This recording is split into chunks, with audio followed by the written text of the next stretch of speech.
Inilah gerbang makam Syekh Jamaluddin Al-Akbar Al-Husaini atau Syekh Maulana Jumadil Kubro. Dikenal sebagai keturunan ke-20 Rasulullah SAW. Juga dikenal sebagai kakek dan guru para wali songo penyebar agama Islam di Pulau Jawa. Makam ini terletak di Tosora, Kabupaten Wajo, Sulawesi Selatan yang berjarak kurang lebih 40 km dari kota Sengkang. Makam Syekh Jamaluddin berdekatan dengan makam Arum Matua ke-23 atau Raja Wajo yang ke-26 yang bernama Latendrilai Tosengeng. Raja ini gugur pada tahun 1670 dalam pertempuran melawan Belanda di tempat ini, sehingga makamnya ditandai 2 buah nisan dari meriamnya sendiri. Makam Syekh Jamaluddin pada awalnya tidak begitu terurus karena belum dikenali luas oleh masyarakat setempat. Sampai ketika Kiai Haji Abdul Rahman Wahid atau Gus Dur menjadi Presiden Republik Indonesia. Olehnya makam ini dipagari dan diberi sedikit lantai untuk peziarah. Sejak itu, makam ini mulai ramai dikunjungi oleh orang-orang lokal luar Sulawesi maupun mancanegara.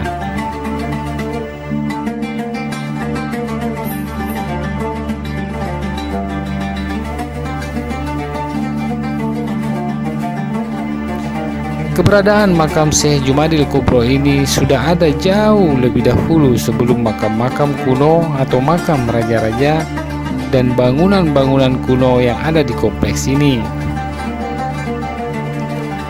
Reruntuhan masjid kuno yang konon dibangun dengan perekat telur ini masih menyisakan mihrab masjid yang masih utuh. Terkadang peziarah menggunakan sisa mihrab ini untuk salat jika tiba waktu sholat. Kompleks makam ini kembali direnovasi pada tahun 2015 yang lalu. Sumber dana berasal dari sumbangan-sumbangan pengunjung, swadaya masyarakat, maupun donatur-donatur lokal. Dengan penambahan pelataran yang mengitari kompleks ini, para peziarah dapat berjalan tanpa kepanasan atau kehujanan.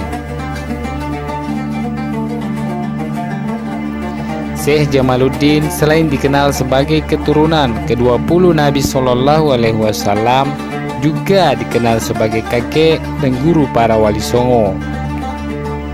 Hal ini banyak dicatat oleh sejarawan dan silsilah lisan para kiai secara turun-temurun. Keterangan-keterangan mengenai Syekh ini juga pernah diberikan oleh Gus Dur, bahwa sebelum para wali songo yang dipimpin oleh Sunan Ampel menduduki Majapahit, Syekh Jamaluddin telah lebih dahulu masuk di ibu kota Majapahit dan kemudian mendapatkan tanah perdikan. Dengan kemampuan tinggi dalam mengelola pertanian, Syekh Jamaluddin berhasil menolong banyak orang-orang Majapahit yang akhirnya masuk Islam. Berangkat dari situ, ia naik ke Gunung Kawi lalu melanjutkan perjalanan ke Tosora yang merupakan ibu kota kerajaan Wajo di masa itu. Martin van Brunissen, salah satu sejarawan yang mencatat perihal Syekh Jumadil Kubro, baik yang ditulis dalam buku-bukunya maupun sejumlah artikel-artikelnya.